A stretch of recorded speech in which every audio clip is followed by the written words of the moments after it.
जय हिंद साथियों, I hope आप सभी लोग बेस्ट होंगे और अपने स्टडी को बहुत बेहतर तरीके से करेंगे। मेरे प्रिय साथियों, मेरे प्रिय ग्रेजुएशन पिछली कम से कम 10 से 12 क्लासेस फिजिक्स की हो चुकी हैं। इसमें मैंने फिजिक्स का पहला चैप्टर लगभग आपका ख़त्म कर चुका हूँ।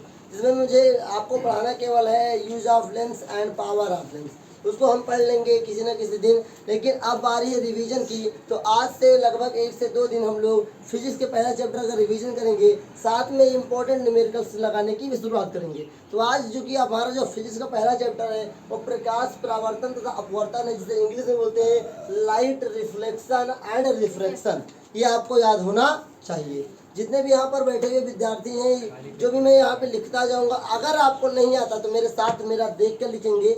अगर आपको आता है तो आप मेरे साथ लिखना शुरू करेंगे। इससे कि होगा क्या कि आप खुद का टेस्ट ले रहे हैं, आपका रिवीजन भी होता रहेगा, स्पेलिंग सही होगी, आपकी से गलती कम से कम होने लगेगी। तो जब मैं लिखवाऊँ आपको याद होना चाहिए, क्योंकि रिवीजन क्लास है। हाँ, डाउट जो होगा आप तुरंत पूछ सकते हैं। तो चूंकि ये चैप्टर प्रकाश को लेकर के है, तो जितनी भी घटनाएं होंगी पहले पार्ट में वो प्रकाश से संबंधित होंगी। जैसे कि प्रकाश से परावर्तन होता है, प्रकाश से अपवर्तन होता है। आप किसी चीज को देखते हैं तो प्रकाश के थ्रू ही देख पाते हैं। सबसे पहला सवाल यहाँ पे मैंने लिखा नहीं कि प्रकाश क्या है, तो सबसे पहले हम लोग सीखेंगे प्रकाश क्या है। तो प्रकाश एक प्रकार की ऊर्जा है। क्या है? सभी लोग अपने कापी में क्वेश्चन लिखेंगे प्रकाश क्या है और उसका आंसर लिखने की कोशिश करेंगे। सभी लोग लिखेंगे प्रकाश क्या है, हम हेडिंग डालेंगे प्रकाश, और सभी लोग अपनी कॉपी में लिखेंगे प्रकाश क्या, उसका आंसर करने की कोशिश करेंगे। लिखेंगे प्रकाश एक प्रकार की ऊर्जा है। प्रकाश एक प्रकार की ऊर्जा है जो हमारी आँखों में संवेदना उत्पन्न क्या है, उत्पन्न करते हैं, जिस कारण से हम सभी वस्तुओं को देख सकते हैं। आप देख सकते हैं, लिख सकते हैं, या देख पाते हैं, दिखाई देते।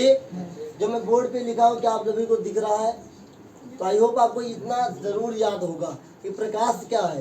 प्रकाश एक प्रकार की ऊर्जा है जो हमारी आंखों में संवेदना का मतलब सेंस, क्या सेंस आप लोग पढ़ते हो कि जैसे मान लो कभी कभी आपको हल्का सा भी कुछ चुभेगा तो आपको बहुत झटका लगेगा। तो सेंस मतलब कुछ अंदर से देख सकते हैं, क्या देख सकते हैं, क्या देख सकते हैं। आंखों में संवेदना उत्पन्न करती है जिस कारण से हम सभी वस्तुओं को देख सकते हैं। मान लो तुम एग्जाम में लिखते समय सभी भूल गए तो घबराना नहीं है, आपका जो भी लिखेंगे सही ही निकलेगा। तो यहाँ पर जितने विद्यार्थी बैठे हुए इस लिख गया आपका? बिना देखे कि देख करके? बिना देखे, आधा बिना देखे। बहुत अच्छी बात है, लेकिन अगर कोशिश करेंगे धीरे धीरे आपके वे में आता जाएगा। तो एक बार फिर से, प्रकाश क्या है? प्रकाश एक प्रकार की ऊर्जा है जो हमारी आंखों में संवेदना उत्पन्न करते हैं, जिस कारण से हम वस्तुओं को देख पाते हैं, देख सकते हैं, दिखाई देते। कोई दिक्कत चाहिए? अगला हमें पढ़ना प्रकाशिक माध्यम, जिसे बोलते हैं ऑप्टिकल मीडियम। क्या बोलते हैं? Optical medium. तो अगली हेडिंग है प्रकाशिक माध्यम। क्या है? प्रकाशिक माध्यम। प्रकाशिक माध्यम क्या है? प्रकाशिक माध्यम। और यहाँ को लिखने का शुरू करेंगे, लिखेंगे। देखिए समझे पहले प्रकाशिक माध्यम है क्या? प्रकाशिक क्या है? प्रकाश से बना हुआ है, माध्यम कोई ना कोई मीडियम है। तो जैसे मान लो मैंने आपको पढ़ाया है सघन और विरल पढ़ाया है, जैसे मतलब कठिन से सरल में जाने। तो माध्यम क्या है? एक दूसरा कोई रास्ता है, दूसरा कोई घर है। तो देखिए समझिएगा, प्रकाश की बात की जा रही है तो पहले लिखेंगे प्रकाश। क्या लिखेंगे? अब मेरे भाई मैंने आपको पढ़ाया था सघन विरल में एक कोई गुजरता है, या प्रकाश है, प्रकाश गुजरेगा। तो लिखेंगे प्रकाश जिस माध्यम से, प्रकाश जिस माध्यम से गुजरता है, माध्यम तो सॉरी माध्यम से गुजरता है। यानी क्या लिखा कि प्रकाश जिस माध्यम से गुजरता है उसे प्रकाशिक माध्यम कहते हैं। इसमें किसी को डाउट? No doubt. तब प्रकाश जिस माध्यम से होकर गुजरेगा उसे प्रकाशिक माध्यम कहते हैं। ये हो गया आपका। Yes sir. ये धीरे धीरे आपका देखिए लिखने के लिए भी आ सकता है एग्जाम में, ऑब्जेक्टिव भी पूछ सकता है। कभी कभी आंसर दे देगा कि प्रकाश जिस माध्यम से होकर गुजरता है उसे क्या कहते हैं, निम्नलिखित में 4 ऑप्शन तुम्हें दे देगा। अब 4 में तुम्हें एक टिक लगाना होगा। तो इतनी छोटी छोटी डिविजन पहले लिखने के लिए आता था, लेकिन पहले एक एक नंबर के भी क्वेश्चन आते थे। लेकिन अब क्या हो गया है, अब सब ऑब्जेक्टिव हो गया है। 20 नंबर ऑब्जेक्टिव हो गया, तो जितने भी 1 नंबर के क्वेश्चन बनते हैं वो सब कहाँ गए हैं, ऑब्जेक्टिव में। अब 2 नंबर के, 4 नंबर के, 5 नंबर के सवाल, 6 नंबर के वो आपके थ्योरिकल आते हैं या न्यूमेरिकल्स में आते हैं। तो अगला जो आपका है वो लिखना है वस्तु। क्या लिखना है? वस्तु। हेड डाले, वस्तु को बोलते हैं ऑब्जेक्ट। क्या बोलते हैं? ऑब्जेक्ट। फिजिक्स के लैंग्वेज में, वैसे तो उसकी थिंग्स भी होती है। Yes sir. तो फिजिक्स के लैंग्वेज में ऑब्जेक्ट बोला जाएगा। देखेंगे कैसे? अब देखिए चूंकि प्रकाश का चैप्टर है, प्रकाश के रेफरेंस में हम बात करेंगे। तो प्रकाश जिस पर आपतित हो, क्या हो? प्रकाश जिस पर आपतित हो उसे वस्तु कहा जाता। लिखेंगे प्रकाश किरणें, लिखेंगे प्रकाश किरणें जिस पर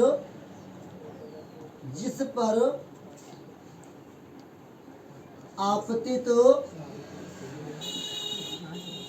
होती है। यानी क्या लिखा? प्रकाश किरणें जिस पर आपतित होती है उसे वस्तु कहते। आपके बुक में, आपके बुकलेट में कुछ दूसरी डेफिनेशन हो सकती है, आपको प्रकाश रोज चल कर तो आप घबराना नहीं है। उसको हम बहुत छोटा कर दिया, ठीक है? जो हम लोगों को आता है ये वो है हाँ, सर जी। जो आपको याद है वो लिख सकते हैं, जो मैंने लिखा जो आपको सरल लगे वो लिख सकते हैं। मैंने क्या लिखा? प्रकाश किरणें जिस पर आपतित होती है उसे वस्तु कहते हैं। मेन जो रेफरेंस है ये है, क्या है? अगर तुमने पूरी डिफिनेशन लिखा और इस शब्द को नहीं लिखा तो आपकी डिफिनेशन पूरी अधूरी हो जाएगी। पीछे ध्यान दीजिए, पूरी डिफिनेशन अगर आप लिख रहे हैं और इस शब्द को नहीं लिख रहे हैं तो याद रखिए आपकी पूरी डिफिनेशन अधूरी है। क्या है? अधूरी है। इसलिए आप जो भी लिखे पूरा सही से सही लिखने की कोशिश करें। तो अभी ये हो गया वस्तु किसे कहते हैं। वस्तु के बाद जो होता है प्रतिबिंब। क्या होता है? तो अगली हेडिंग आपकी है प्रतिबिंब। क्या है? प्रतिबिंब। प्रतिबिंब को इंग्लिश में बोलते हैं इमेज। क्या बोलते हैं? इमेज। कभी कभी रिफ्लेक्शन भी बोल सकते हैं आप इसे, लेकिन यहाँ रिफ्लेक्शन का मतलब परावर्तन नहीं है, साइनोनिम्स होता। तो प्रतिबिंब क्या है भैया? तो किसी वस्तु का फोटो कॉपी है। क्या है? किसी वस्तु पर फोटो कॉपी है। ऐसे लिखेंगे, मान लो आपका ही प्रतिबिंब है, मतलब आपका ही परछाई कब दिखाई देता है? जब आप पर कोई ना कोई प्रकाश आपतित होता है। जब आपके पास प्रकाश आपतित होता है और जो आपतित होने के बाद परावर्तित प्रकाश किरणें हमारे आँख तक पड़ती हैं और जो आकृति दिखाई देती है उसी को तो प्रतिबिंब कहते हैं। फिर से एक बार, जब हम आप खड़े हैं और प्रकाश पड़ता है तो हम कोई ना कोई वस्तु है, प्रकाश आपतित हुई, आपतित होने के बाद परावर्तित होकर हमारे आंखों पर पड़ती है और वहां पर जो आकृति दिखाई देती है उसी को तो प्रतिबिंब कहेंगे। तो वही हमें लिखना है। तो क्या लिखेंगे? जब कोई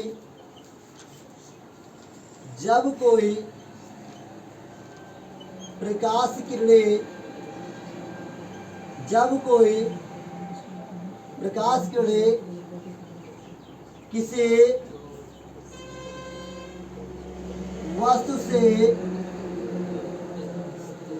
टकरा कर वापस हमारे आंखों पर, क्या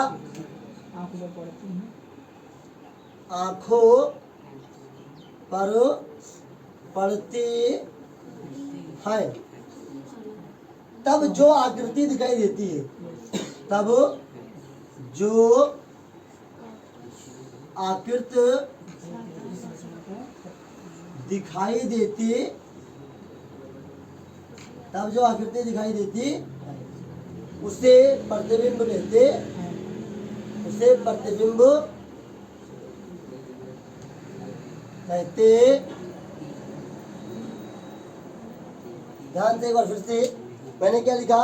जब कोई प्रकाश किरणें किसी वस्तु से टकरा कर वापस हमारी आंखों पर पड़ती हैं, तब जो आकृति दिखाई देती है उसे हम क्या कहते हैं? प्रतिबिंब कहते हैं। यहाँ तक कोई डाउट किसी को? पूरी कहते हैं क्या? तो सब परेशान लग रहे थे, तबीयत खराब है क्या? तो देखिए, आपके बुकलेट में, आपके बुक में कुछ दूसरी डिफिनेशन हो सकती है, इसलिए हमारे दिमाग में अभी भी तुरंत आया है तो जो सरल करके अपनी भाषा में लिख दिए हैं। आपको जो सरल लगे वो लिख सकते हैं। हाँ, लिख सकते हो, आपको जो सरल लगे वो लिख सकते हैं, तो बस अर्थ ना बदले। कभी भी आप चाहे साइंस लिखे, कोई भी डिफिनेशन लिखे, आप अपने मन से भी डिफिनेशन लिख सकते हैं, बस उसका अर्थ ना बदले।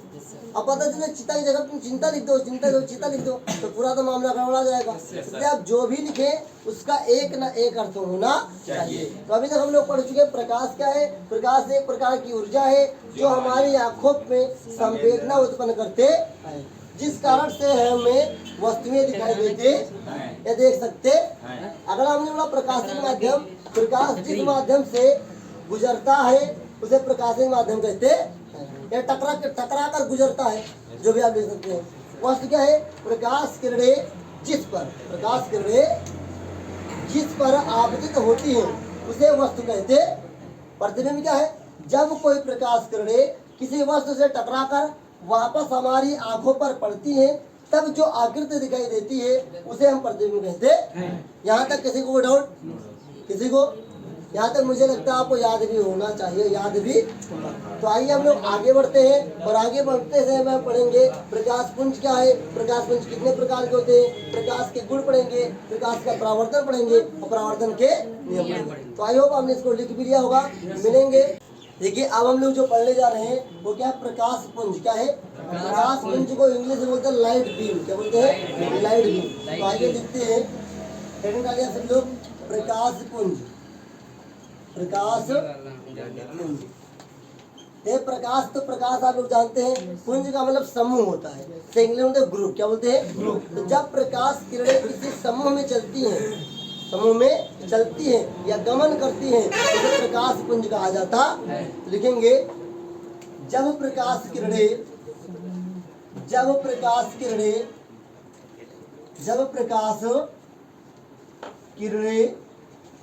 किसी समूह में, क्या? अब आप किसी पुंज में भी लिख सकते हैं, यहाँ पे किसी समूह में गमन करती हैं,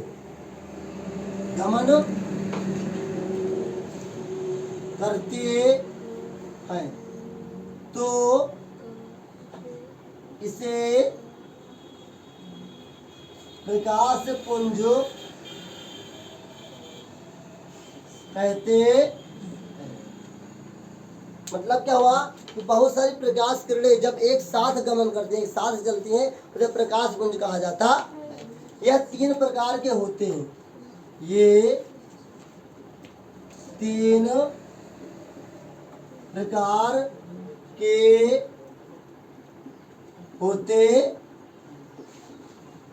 प्रकार के होते। नंबर 1 है अभिसारी। क्या है? अभिसारी।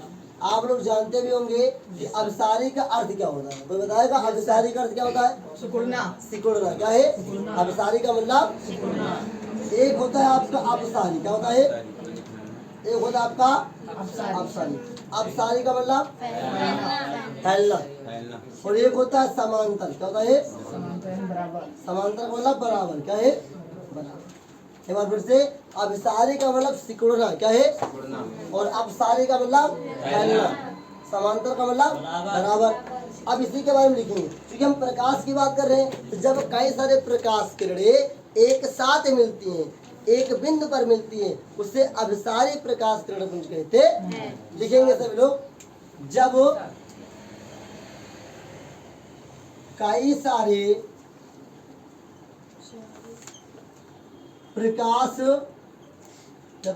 प्रकाश किरणें एक बिंदु पर मिलती हैं या मिलती हुए प्रतीत होती है, मिलती हुए प्रतीत होती हैं, होती हैं, इसे अभिसारे प्रकाश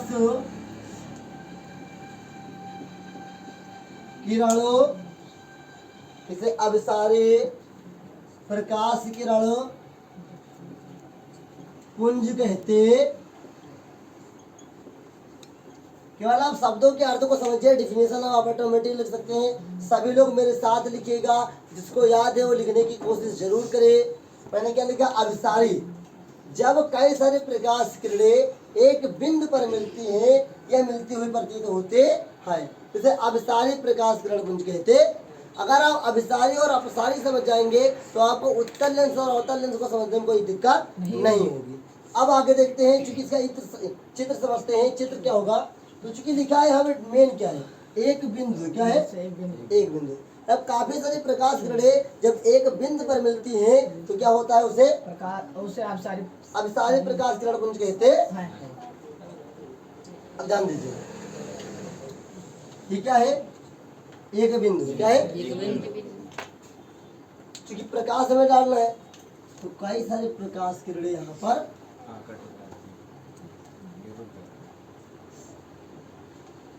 ठीक है। अभिसारी प्रकाश किरण पुंज कहलाए। अगला क्या आपका?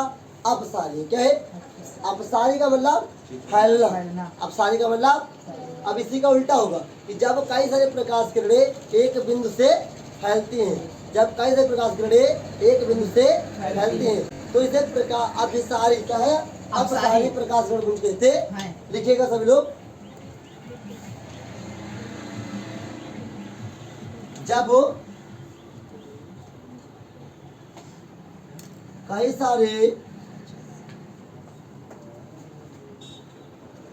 कई सारे प्रकाश किरणें एक ही बिंदु से फैलती हुई, क्या? फैलती हुई प्रतीत होती है या फैलती ही है तो इसे क्या? तो इसे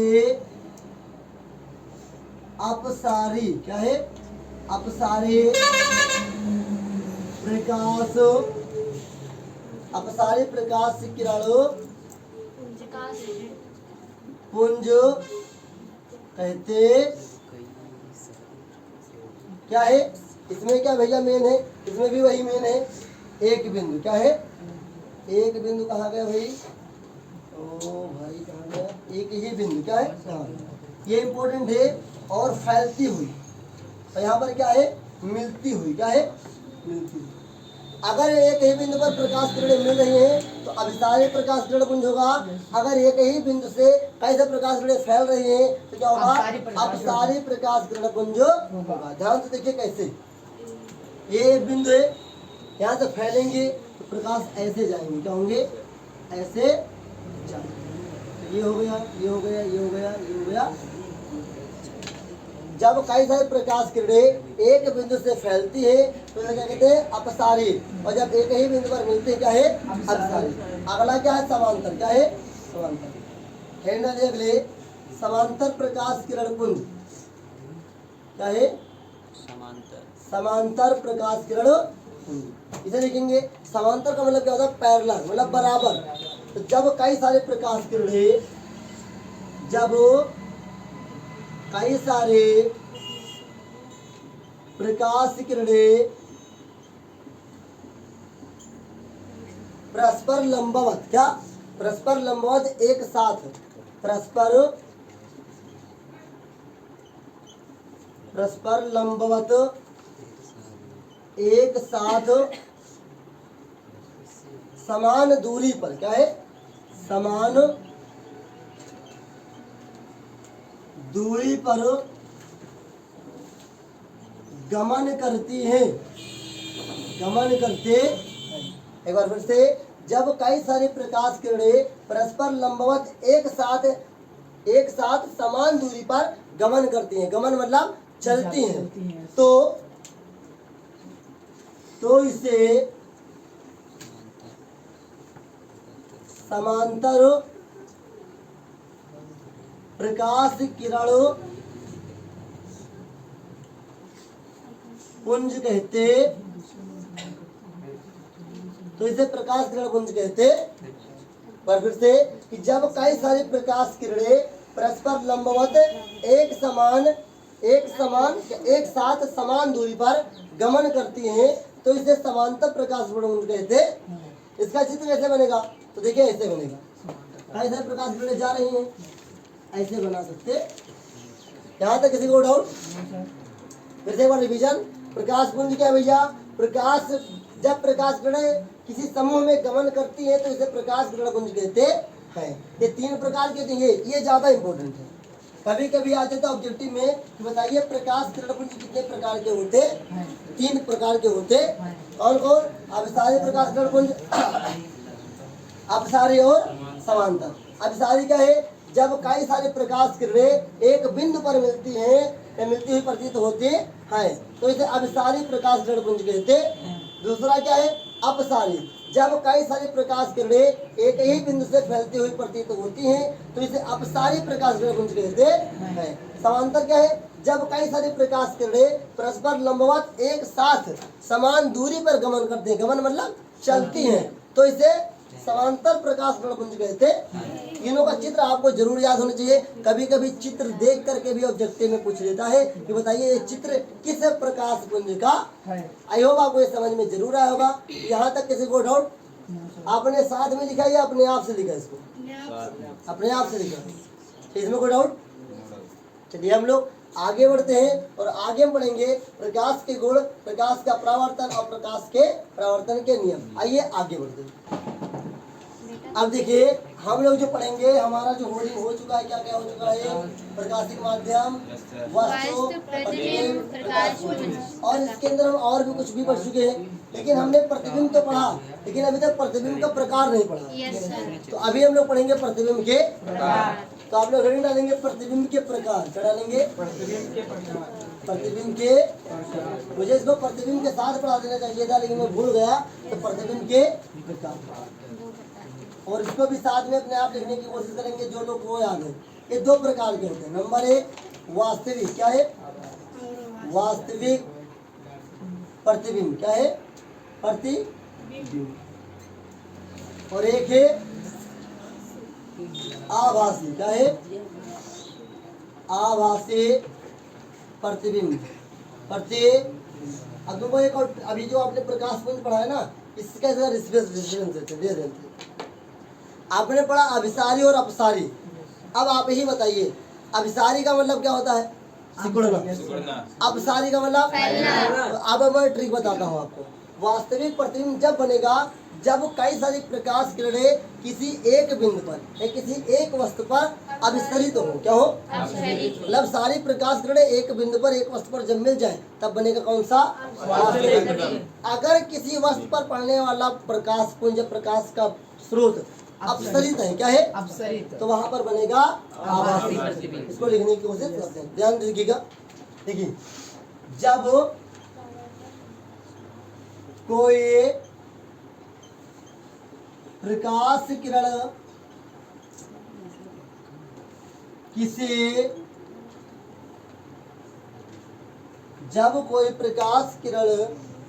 किसी वस्तु पर, क्या?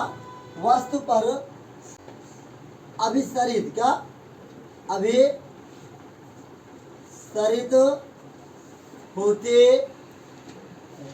अभिसरित होते तो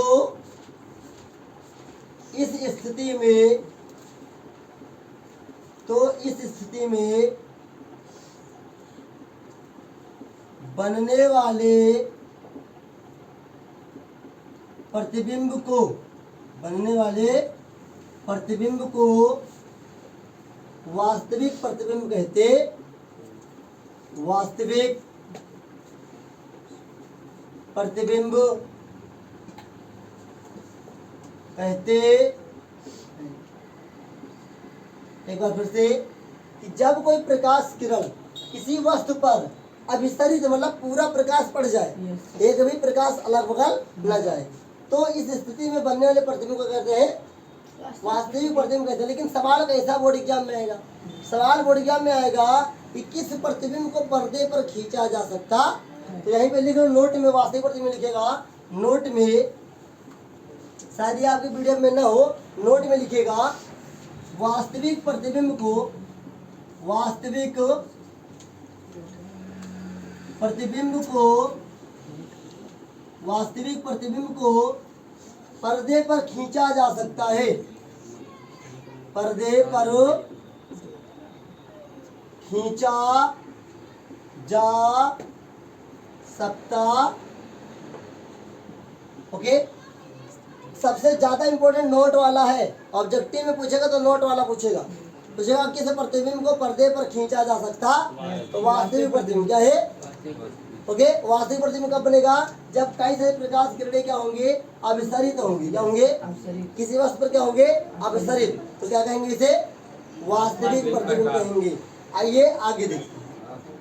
अगला क्या आपका? आभासी प्रतिबिंब। आभासी लिखेंगे, जब प्रकाश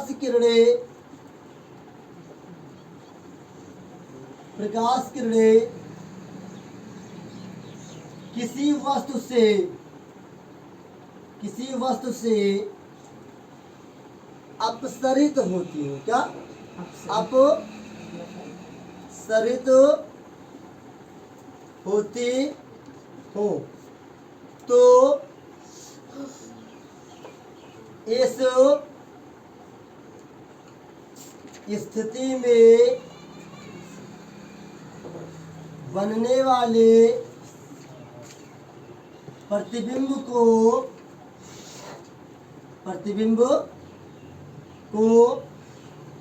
आभासी, क्या है? आभासी प्रतिबिंब कहते। फिर से, कि जब प्रकाश किरणें किसी वस्तु से क्या हो? अपसरित हो। अपसरित मतलब फैल जाएंगे, तो हमें पूरा तो दिखाई देगा नहीं, तो इस स्थिति में जो प्रतिबिंब बनेगा उसे कहेंगे आभासी प्रतिबिंब कहते।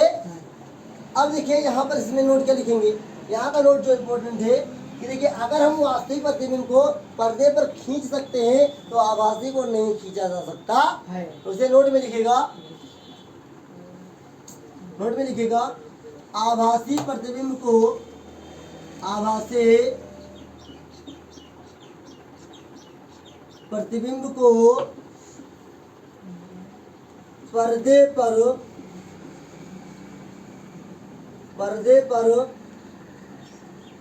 नहीं खींचा जा सकता है, नहीं खींचा जा सकता। नोट वाला जितना भी है वो सब आपके लिए ऑब्जेक्टिव है। क्या है? ऑब्जेक्टिव में पूछेगा कि बताइए कौन सा प्रतिबिंब निम्नलिखित में से होगा जो पर्दे पर नहीं खींचा जा सकता। आभासी प्रतिबिंब क्या है? आभासी को नहीं खींचा जा सकता है और वास्तविक को खींचा जा सकता। अब बताइए प्रतिबिंब के प्रकार में किसी को कोई दिक्कत? कभी कभी पूछ देता है कि बताइए ऑब्जेक्टिव में निम्नलिखित में से कितने प्रकार होते हैं प्रतिबिंब के? तो 2 प्रकार, आभासी और वास्तविक। यहाँ तक क्लियर हो गया होगा। अब हम लोग पढ़ना शुरू करेंगे प्रकाश के गुण को, प्रकाश के परावर्तन को और प्रकाश के परावर्तन के नियम को। आइए आगे बढ़ते हैं। ध्यान दीजिए, अब हमें जो पढ़ना है प्रकाश के गुण। क्या पढ़ना है? प्रकाश के गुण बहुत सारे होते हैं, लेकिन हमें सबसे तो मतलब है नहीं, केवल कुछ ऐसे मतलब होने चाहिए जो एग्जाम के लिए इम्पोर्टेंट हो। तो जो मैं आपको 5 गुण लिखवाया भी था और जो आज रिवीजन में लिखवाऊंगा, वो 5 से क्या ऑब्जेक्टिव भी बनेगा, और अगर आ गया 2 नंबर में लिखने के लिए तो उसको लिखकर हम 2 नंबर पा भी जाएंगे। तो अगर हेडिंग डालिए प्रकाश के गुण। क्या डालेंगे? प्रकाश के गुण। अगर लोग शांत रहिए, वही सही आपके लिए। प्रकाश के गुण लिखेंगे। नंबर 1, प्रकाश सरल रेखा में, शांत रहिए भाई, प्रकाश सरल रेखा में गमन करती है, गमन करते।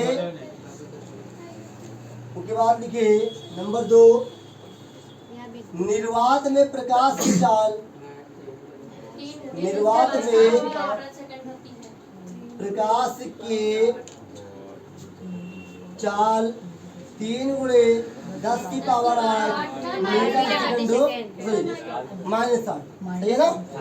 सही की गलत है? सही है। माइनस नहीं रहेगा,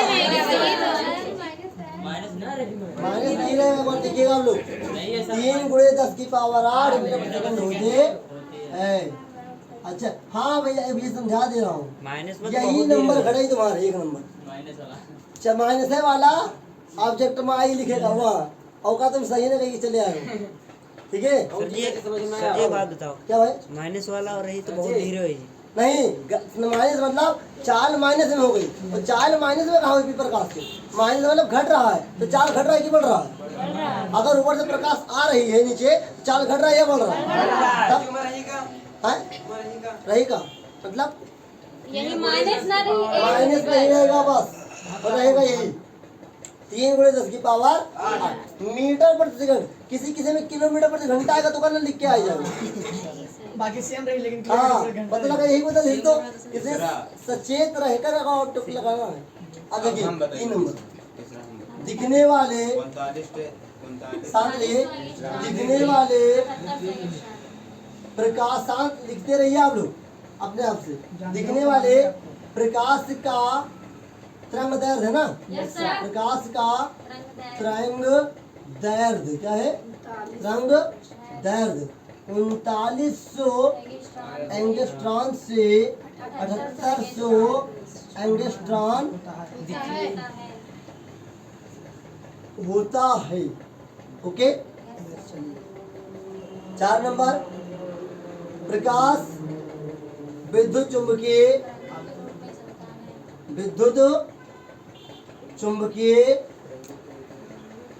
तरंगों के क्या? विद्युत चुंबकीय तरंगों के रूप में चलता। ओके, प्रकाश विद्युत चुंबकीय तरंगों के रूप में चलता। नंबर 5, चलता लिख दो, चलती लिख दो, जो इच्छा वो लिख दो, बस आपका अर्थ ना बदले। अगर अर्थ बदल गया तो गड़बड़ाइए। तो देखिए यहाँ कभी कभी आ जाता है चुंबकीय लिखा, क्या लिखा? विद्युत चुंबकीय। केवल चुंबकीय लिखोगे तो गलत होगा, क्या होगा? और केवल विद्युत लिखोगे तो भी गलत हो जाएगा। दोनों लिखना बहुत ही जरूरी है। अगला क्या है? चिकनेदार तलों से क्या? चिकनेदार तलों से प्रकाश का परावर्तन होता। बस यही 5 बहुत इंपॉर्टेंट है। बस 8 से 10 मेरे पास थे, लेकिन ये 5 याद कर लो, आपका ऑब्जेक्टिव क्लियर हो जाएगा, सब्जेक्टिव भी क्लियर हो जाए। यहाँ तक कोई डाउट? हमने पढ़ा प्रकाश के गुण में 5 गुण। नंबर 1, प्रकाश सरल रेखा में गमन करती है। आपने देखा होगा प्रकाश जब भी चलकर आती है, हाँ गति लिख सकते हैं, चलती लिख सकते हैं, जो इच्छा हो वो लिख, बस सही निकले। और देखिए प्रकाश जब भी आप देखे होंगे सीधी रेखा में चलती है, वही है सरल रेखा। क्या है? फिर निर्वात, निर्वात मतलब जहाँ पर साथियों वैक्यूम हो। क्या हो? वैक्यूम मतलब वहाँ पर पानी ना हो। क्या हो? पानी में प्रकाश की चाल बदल जाती है। पानी में प्रकाश की चाल, वो हम जब न्यूमेरिकल लगाएंगे तब आप ऑटोमेटिक जान जाओगे धीरे धीरे। क्या होता है निर्वात में प्रकाश की चाल? 3 गुणे 10 की पावर 8 मीटर प्रति सेकंड। ये साथियों ऑब्जेक्टिव के लिए वेरी इंपॉर्टेंट है। इससे हर साल ऑब्जेक्टिव क्वेश्चन जरूर आता है। दिखने वाले प्रकाश का तरंगदैर्घ्य 3900 एंगस्ट्रॉम से 7800 एंगस्ट्रॉम होता है। जितना मैं अंडरलाइन कर रहा हूँ, बॉक्स बना रहा हूँ, ये ऑब्जेक्टिव के लिए वेरी इंपॉर्टेंट है। इसका प्रकाश विद्युत चुंबकीय तरंगों के रूप में चलता है। चिकनेदार तलों से प्रकाश का परावर्तन होता है। कभी कभी पूछ लेता है प्रकाश का परावर्तन कब होता है? चिकने तल से या कोई और तल से? चिकना तल हो या घिसा हो, चिकना तल हो या घिसा हो। ओके, घिसे हुए तल से प्रकाश का पूर्ण परावर्तन नहीं हो सकता। ओके, इतना समझ में आया? प्रकाश के गुण में कोई दिक्कत? कोई दिक्कत? तो हम लोग आगे बढ़ेंगे और दो हेडिंग पढ़ेंगे, प्रकाश का परावर्तन और प्रकाश के परावर्तन के नियम। आइए आगे बढ़ते हैं। अब देखिए हमें जो पढ़ना है प्रकाश का परावर्तन और परावर्तन के नियम। तो हेडिंग डालेंगे प्रकाश का परावर्तन, रिफ्लेक्शन ऑफ लाइट, प्रकाश का पहले हम लोग चित्र के थ्रू समझते हैं, आप लोगों को याद भी होगा। मैं एक बार पहले समझता हूँ। देखिए क्या है चित्र, क्या है, कुछ इस प्रकार से आपका कोई तल है, क्या है तल। ये क्या है, चिकना तल। ना कोई दर्पण मान लेते हैं, बीच में क्या है अभिलंब, क्या है यहाँ से प्रकाश डालते हैं फिर वापस लौट जाती है, तो ये ऊपर चला जाता उसी माध्यम। अब देखिए ये क्या है, प्रकाश किरण आ रही है, ये क्या है जा रही है। तो आने वाले प्रकाश किरण को बोलते हैं आपतित, क्या बोलते हैं आपतित, क्या है आपतित, और जाने वाले को परावर्तित।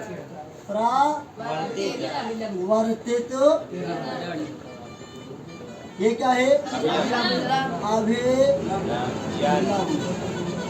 अभिलंब को किससे लिखते हैं एन से लिखते हैं।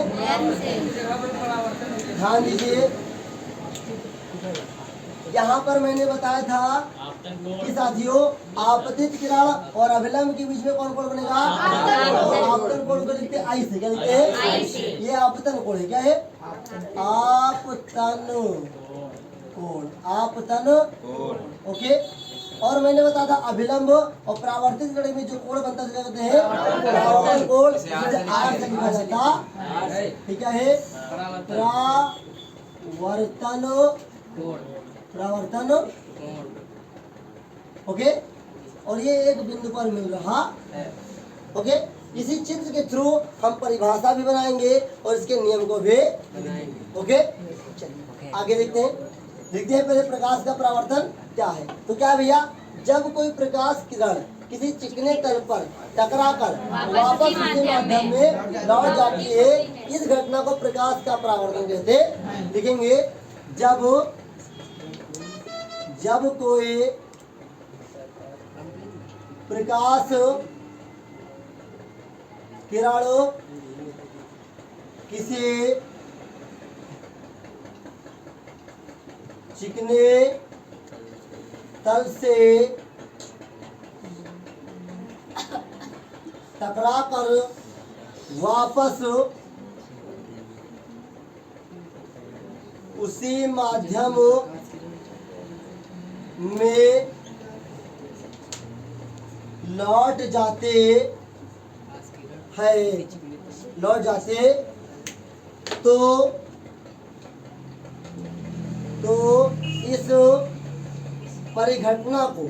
तो इस परिघटना को प्रकाश का परावर्तन कहते, ओके।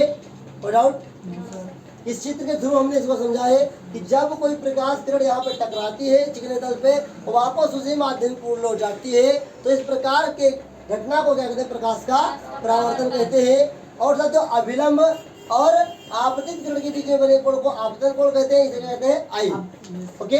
और परावर्तित किरण और अभिलंब के बीच में कोण बनता है, उसे कहते हैं परावर्तन कोण, और इसे आर से लिखा जाता। और इसी चित्र के थ्रू जो मैंने अभी बताया है, इससे क्या बनाएंगे इसका नियम, ओके। तो अब हेडिंग डालिए आप लोग, प्रकाश के परावर्तन के नियम। क्या, प्रकाश के परावर्तन के नियम।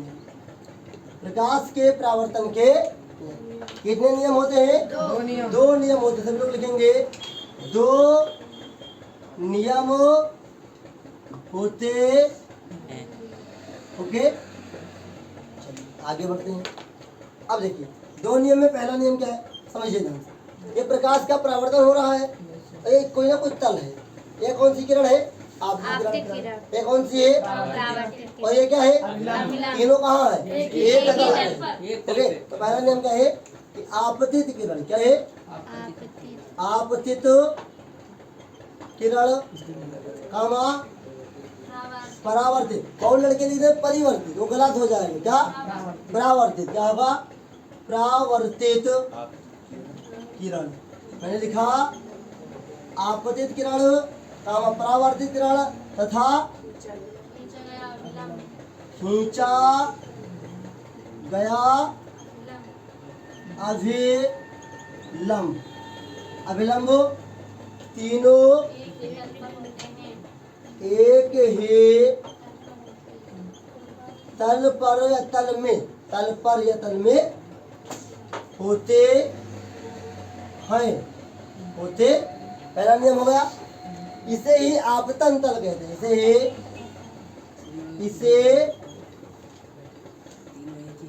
ही आपतन तल कहते।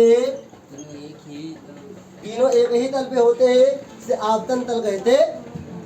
आपतित किरण कामा परावर्तित किरण तथा खींचा गया अभिलंब तीनों एक ही तल पे होते हैं, इसे ही आपतन तल कहते। कभी कभी एग्जाम में पूछ लेता है कि आपतन तल किसे कहते, तो ये डिफिनेशन आप लिख सकते हो। कभी कभी पूछ लेता है कि आपतन तल किसे कहते, तो आप इस डिफिनेशन को लिख सकते। अब अगला नियम कैसे बनाएंगे? दूसरा नियम देखिए, यहाँ पर क्या है, एक कोण है, आपतन कोण और परावर्तन कोण, और हमेशा बराबर होंगे तभी क्या होगा, प्रकाश का परावर्तन होगा। तो लिखेंगे आपतन कोण, आपतन कोण इसे बोलते हैं आई, क्या बोलते हैं, तथा परावर्तन, क्या परावर्तन कोण हमेशा एक दूसरे के, क्या लिखेगा, एक दूसरे के बराबर होते। ओके, हमने क्या लिखा, आपतन कोण तथा परावर्तन कोण। परावर्तन कोण को किसे लिखते हैं, आई से, क्या लिखते हैं, सॉरी आर से, क्या लिखते हैं, आर से। आपतन कोण क्या है, आई। कभी कभी ऑब्जेक्टिव में पूछ लेता है कि बताइए निम्नलिखित में से आपतन कोण को किससे दर्शाया जाता। तो जो भी मैं आपको बताता जाता हूँ वो सब आपके ऑब्जेक्टिव में भी काम आएगा, सब्जेक्टिव में भी काम आएगा। याद रखिए, बहुत सारे बच्चे क्या गलती करते हैं कि एग्जाम में आए केवल प्रकाश का परावर्तन लिखने के लिए, तो सब लिख के आते हैं। सब लिखने से कोई फायदा नहीं है, तो केवल प्रकाश का परावर्तन पूछा है, तो केवल प्रकाश के परावर्तन में यहाँ से यहाँ तक आपको लिखना है। ओके, और ये चित्र बना क्या है, जब पूछ ले प्रकाश के परावर्तन के नियम, केवल नियम पूछे तो केवल इतना लिखेगा, ऊपर लिखने की कोई जरूरत नहीं है। लेकिन जब बोले प्रकाश के परावर्तन को नियम सहित लिखे, तब ये सब लिखना। ठीक है, और केवल दो अलग अलग आएगा तो 2-2 नंबर का आएगा, एक साथ आएगा तो 4 नंबर का आएगा। चित्र बना देंगे आप, जान जो चित्र देखकर वो नंबर दे देंगे, चित्र देखकर, और चित्र में लिखेगा जरूर क्या क्या है। वो लिखने से आपका टोटल पता लगा लेगा एग्जामिनर कि आपको पूरी जानकारी है या नहीं है। तो देखिए इसके बाद लिखिएगा आप लोग ब्रैकेट के अंदर ही कि एंगल जो आई है वो एंगल आर के बराबर होता है। ओके, कोई डाउट? तो हमने अभी तक जो पढ़ा है साथियों, यहाँ पे टिक मार्क करेंगे। हमने आज की इस क्लास में 7 हेडिंग को क्या किया है, रिवीजन किया है, और 7 हेडिंग के साथ साथ कुछ अंदर की भी बातें हमने सीखी है। देखिए, हमने प्रतिबिंब के साथ साथ प्रतिबिंब के प्रकार को भी पढ़ा है, प्रकाश पुंज के साथ साथ प्रकाश पुंज के प्रकार को भी पढ़ा है, और प्रकाश के गुण को पढ़ा है, प्रकाश के परावर्तन साथ में उसके नियम को भी पढ़ा है। अगर आपने आज की क्लास में पूरा ध्यान दिया होगा तो आपका कोई भी डाउट बचा ही नहीं होगा कि इस टॉपिक से कोई डाउट हो। किसी भी व्यक्ति को, किसी भी स्टूडेंट को जो कि ऑनलाइन है या ऑफलाइन है, अगर इस टॉपिक में कोई डाउट हो तो आप पूछ सकते। किसी को कोई डाउट? तो आज हम लोग केवल यहाँ तक प्रकाश के परावर्तन तक रिवीजन करेंगे, और नेक्स्ट क्लास में आपके पास जो बुकलेट है, PDF है, उसमें से पढ़ के आइएगा दर्पण को। क्या दर्पण पढ़ के आइएगा, दर्पण के उपयोग पढ़ के आइएगा। तो नेक्स्ट क्लास में लोग दर्पण के उपयोग और दर्पण के ऊपर टॉपिक के ऊपर चर्चा करेंगे। आज के लिए इतने रखते हैं साथियों। अगर आपको इसमें कोई डाउट हो तो आप इसे कमेंट के थ्रू पूछ सकते हैं। और साथियों, अगर आपको और भी कुछ जानना है तो चैनल से हम जुड़े रहिए। मैथ की क्लासेस ऑनलाइन हम लोग साथियों 5 चैप्टर तो लगभग कंप्लीट करने वाले हैं, और मिलेंगे आज के बाद नेक्स्ट क्लास में फिजिक्स के रिवीजन में दर्पण के साथ। आज के लिए इतना ही, मिलेंगे नेक्स्ट क्लास में, तब तक के लिए जय हिंद।